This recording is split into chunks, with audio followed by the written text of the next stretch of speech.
Hello mga kabayabas, welcome back sa aking channel. So for today's vlog mga kabayabas ay pupunta po ako ngayon sa Carmelo po, sa simbahan po mga kabayabas. Dahil ngayon po ay may simba. Ngayon pong 16. Ayan. Bale, ang simba po ay 3 p.m. po ng hapon. Ayan. Bale, ako lang po mga kabayabas ay maglalakad papunta po sa church po. Dahil ngayon po kami po may misa sa simbahan. Malapit lang naman po kaya lalakadin ko na lang. Sana po ipatuloy po nyo akong supportan sa aking vlog at wag po kayo mag-i-skip ng aking ads at yun pinapakalaking tulong na po sa akin mga kabayabas. Kaya muli, maraming salamat po sa lahat ng subscriber ko, viewers at silent viewers po. Maraming salamat po sa inyong lahat. Sana po ay wag po kayo mag-skip ng aking ads. Yan, thank you so much po. Yan mga kabayabas at malapit na po ako sa church. Yan, papasok na po ako mga kabayabas. Saglit lang pong lakad.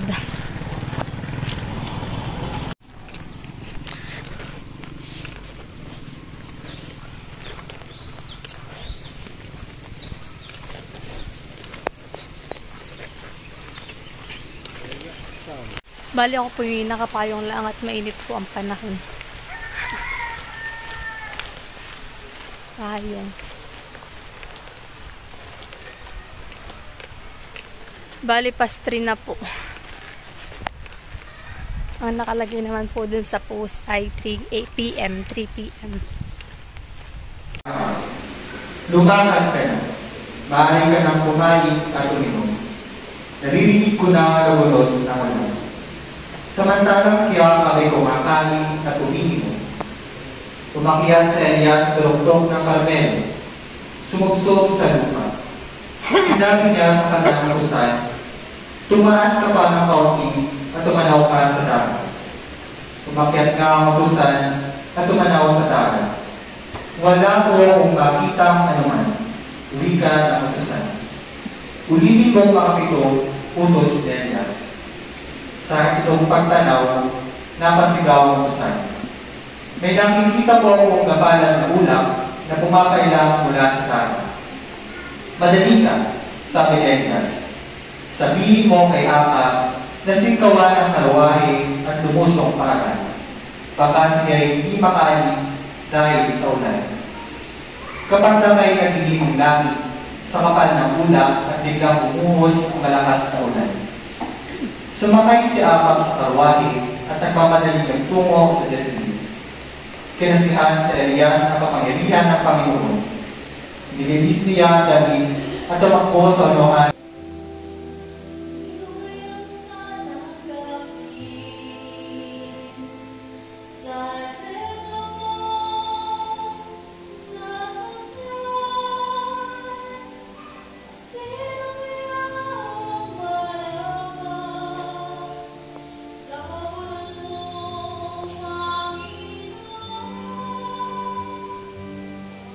Itin mo kami, Virgen Maria, susunod kami sa iyong mga yakap. Ang mga masurin na sa iyo'y nakikinig, at ang aming ginagawa'y ayon sa matuwid. Kung magasangain totoo sa lahat at bawat sandali. Itin mo kami, Virgen Maria, susunod kami sa iyong mga yakap.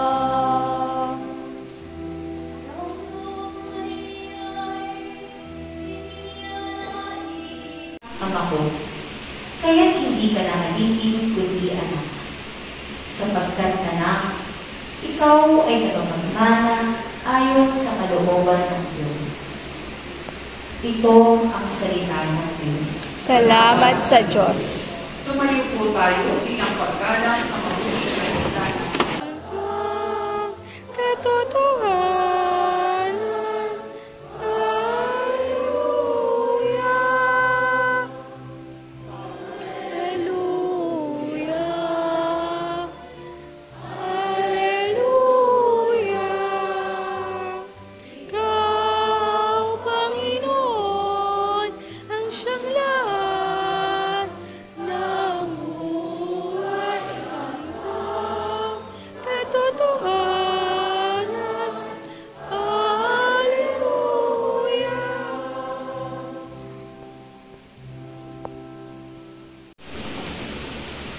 Noong panahong iyon, nakatayo sa tabi ng krus ni Jesus na pinangina at ang kapatid na babae nitong si Maria, na asawa ni Cleopas. Naroon din si Maria Magdalena. Nang makita ni Jesus ang kanyang ina at ang minamahal niyang alagad sa tabi nito, kanyang sinabi, "Ina, narito ang iyong anak." At sinabi sa alagad, "Narito ang iyong ina." Mula noon siya'y pinatira ng alagad nito sa kanyang bahay.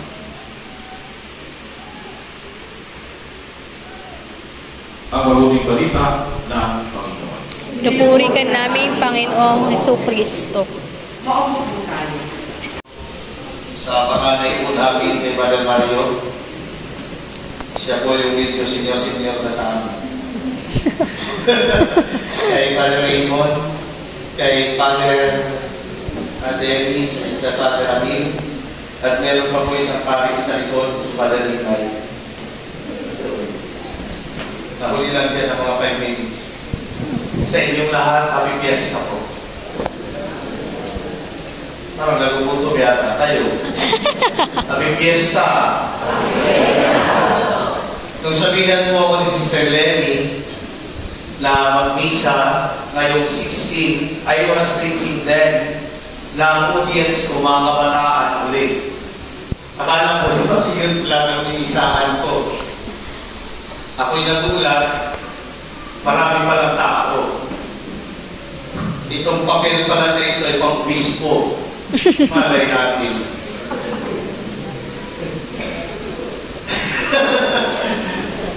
Ang pero po sa ating pagdiriwang ngayong piyesta ito, Maria, huwaran sa pananalangin at ina ng bukasyon. Pag pinag-usapan po natin ang huwaran, modelo, lahat po tayo may mga modelo.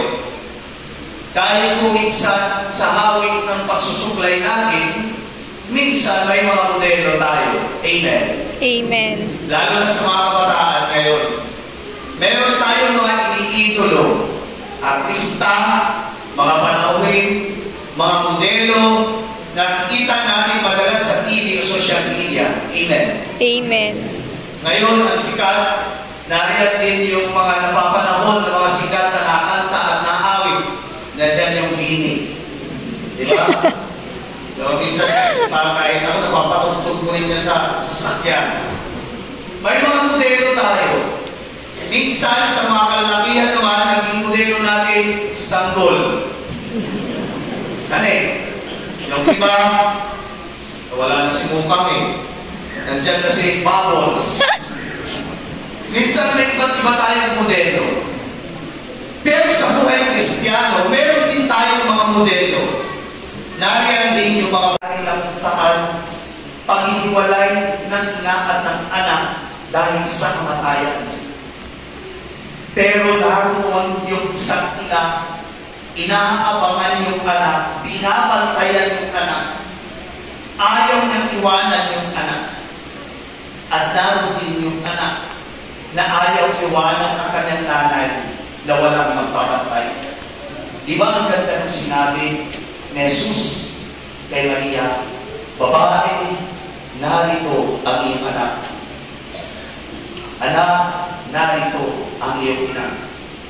At sabi sa dulo ng Ebanghelyo, dinala ng alagad si Maria sa kanyang bahay. Sana sa bawat tahanan natin, dalhin din natin ang mahal na ina.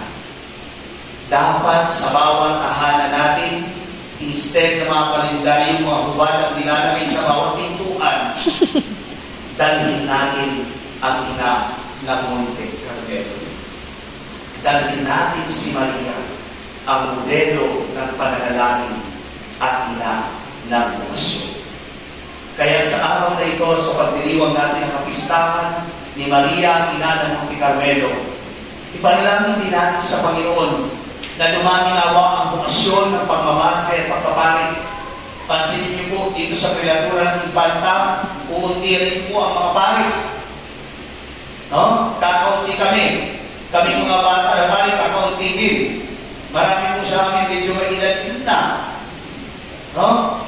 At walang mga next in line. Tingnan niyo sila sister, kakaunti na din yan. Kaya panalangin ko, huwag mo nang mabawasan.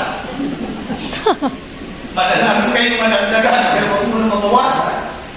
Sa mga kabataan na naririto ngayon, kaya natutuwa ako sa daming mga bata. Huwag kayong matakot tulad ni Maria. Huwag kayong matakot tugunin ang tawag ng Panginoon. Minsan, maraming mga tanong. Ito ba talaga yung pasyon ko? Huwag kayong matakot, manalangin at magtiwala. Sa panahon na minsan nagpulumihanan tayo, magdasal, mag-discern, at pakinggan ang tinig ng Diyos. Sa mga seminarista na narito ngayon, no? Nakakasakit kay Poncio Pilato na sa krus namatay inilibing. Nawag sa kaharoonan ng mga imao. May katatlong araw, nabuhay ng muli. At salamat. Kalulok sa kanan ang Diyos ang makapangyarihan sa lahat. Tuon ang mula at rito at hukom sa nabubuhay ng matay na tao. Palataya naman po sa Diyos ang mga Santo, sa mga Sibang Katolika, sa panununan, sa mga kasalanan, sa pagkabuhay ng muli ng matay na tao, sa buhay na walang hanggan. Amen. Ngayon,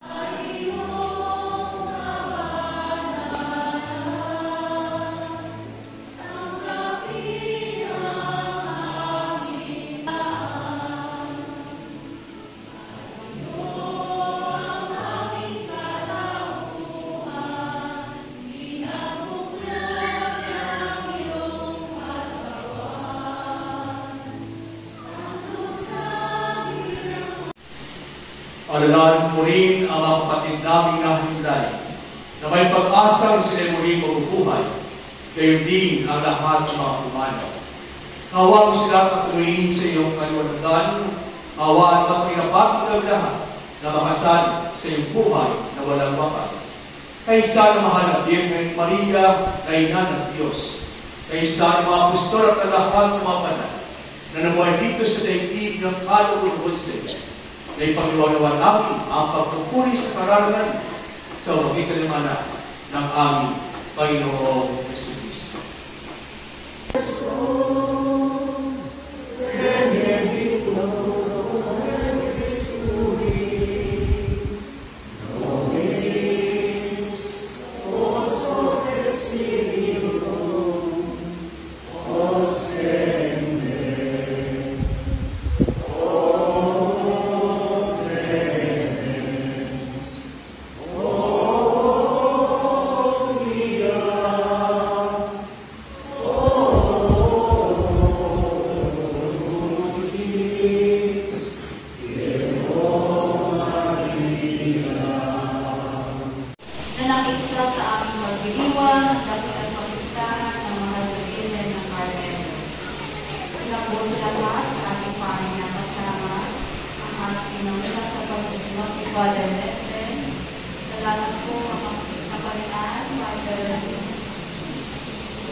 sa lahat po ng mga kaibigan at taga-tagsang lalo na po ang